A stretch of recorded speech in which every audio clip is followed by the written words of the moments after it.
The subject of self-love has occupied my mind for a couple of years now, and ever since I heard about it, I haven't been able to make peace with it. I find it fascinating how a statement as simple as, "love yourself," can be so obvious, yet complex, conflicting, and misleading at the same time. On the surface it's obvious. Just love yourself. Simple and reasonable. We all have an idea of what love is. We all have a sense of self. What can be more simple than bestowing what we consider to be love upon ourselves? To me it seems like the complexity of this idea lies within the simplicity of the statement, and that's where the problem arises. Complex things can be explained simply by those who understand the subject, yet a simplified explanation will only give a surface-level understanding to those who aren't as well educated on the subject. If it can be stated that complex things can be simple, the opposite statement of simple things being able to be complex must then also be true. Although love is a simple term that describes a feeling, it seems to be very wide and complex in its idea as well as its manifestations. As a result, when something complex is described in a simplified manner, it is bound to be misunderstood. Can I love myself the same way I love my mother? Can I love myself the same way as I love a friend? Can I love myself like I love my partner? The answer seems to be yes and no. Yes, because some sides of those forms of love do overlap with each other, and thus overlap with some elements of love that can be expressed towards myself. For example, I can take care of myself the same way I would take care of my mother, friend, or a lover. That would be an assistive type of love. I can accept myself for who I am like I would accept my mother, but in regards to my mother, it's not up to me to change her.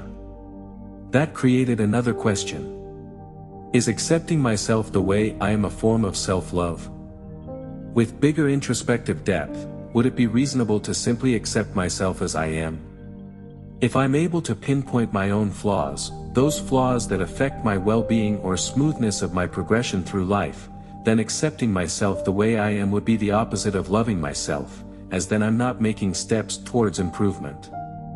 But if I tell myself that I accept myself the way I am, but still remain self-critical and work on self-improvement, am I really accepting myself the way I am? To me it seems like not, as in this situation, I acknowledge myself being the way I am, but don't accept it. The other side of the argument lies in the answer, no. As in I can't love myself the same way I love my mother, friend, or partner. Because that love is expressed in an outwardly manner. Thus how can I love myself internally the same way I love externally? As in sometimes outwardly love can cause emotional pain through separation or disappointment, which can't be true in case of self-love. Am I loving myself when I'm taking good care of my body by nourishing it with quality food, having enough rest and engaging in physical and mental activities? The logical answer would be yes, yet that creates another question. Discipline seems to be an important part of physical and mental well-being, but sometimes it requires overcoming discomforts and pain. After all, a muscle needs stimulation to grow, and that growth can be described as a form of pain. Same goes for dietary choices. It would seem that choosing to satisfy my cravings would be an expression of self-love in a short perspective, yet the opposite in long perspective. As when I discipline myself to withhold from an unhealthy snack would mean denying my temporary desires, which would look like the opposite of self-love in that given moment, yet would be an expression of self-love in the long run. But that is only from a short-sighted perspective, as if I acknowledge the long-term effects of not eating an unhealthy snack, I acknowledge that this momentary act of self-discipline comes from self-love. That would bring me to a conclusion that discipline is an expression of self-love if it's acknowledged and distributed in moderation. So far, loving myself has brought up two ideas: discipline and moderation, as well as their combination. What else could self-love be? Is it self-love to engage in activities that bring me joy? The obvious answer would be yes. But if the activity is conflicting with my well-being or is counterproductive in relation to my ambitions and goals, Then the obvious answer would be no. So which one is it? Or is it yes and no? Maybe the answer is yes, if the joyous activity is in harmony with my physical and mental well-being as well as my goals and ambitions. The answer would be yes and no if the activity was in harmony with either my health or my goals and ambitions. Yet in that case, the reasoning behind my goals and motives, or what I consider to be healthy for my body and mind, as in why an activity that brings me joy, takes away from another important sector of my life. And the answer would be no, if the activity that brings me joy is in conflict with my health or ambitions. The answer is still unclear. So then the term joy must be clarified. What is the joy I'm talking about? Is it the pure joy of exploration and creation, or is it the joy that comes from suppression of something internal? As I can feel joy from writing this text, and at the same time I can feel a form of joy from being high on any substance. Bringing back physical health, I can work out reasonably and feel joy from knowing that I'm doing something good for my body. I can feel joy because I'm starting to notice improvements. I can feel joy from knowing that this activity is contributing to my future well-being. At the same time, I could work out excessively and feel joy from reaching my limits, but as a result get injured. I could also work out because I want to feel good or because I want others to admire me. Is that still self-love? Questionable. That brings us to the idea of balance and motivation. As in, what's the motivation behind my actions, and am I engaging in those actions in a balanced manner or not? Another important moment.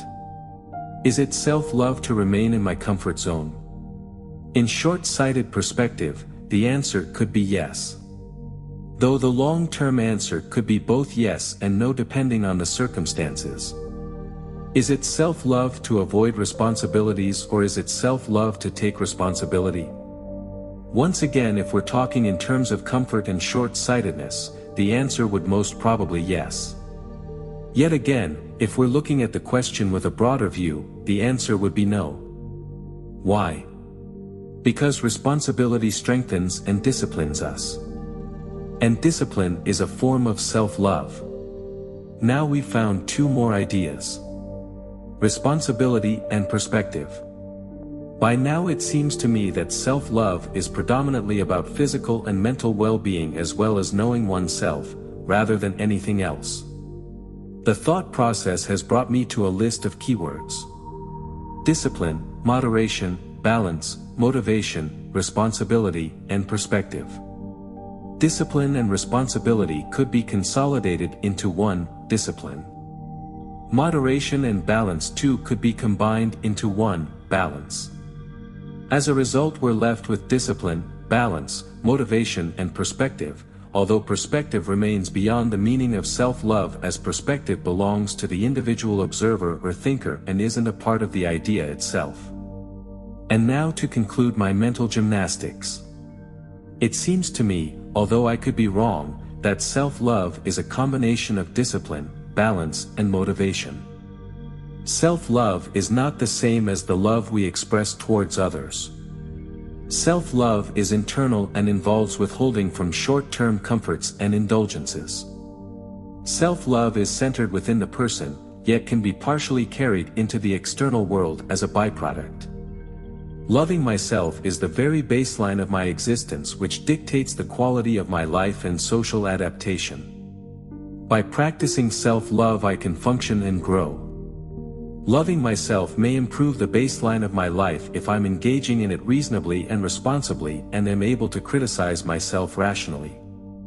When reason, rationality, and discipline are excluded from the equation, self-love becomes escapism and laziness. Loving myself allows me to create good conditions for growth, yet it does not initiate or carry out the growth itself.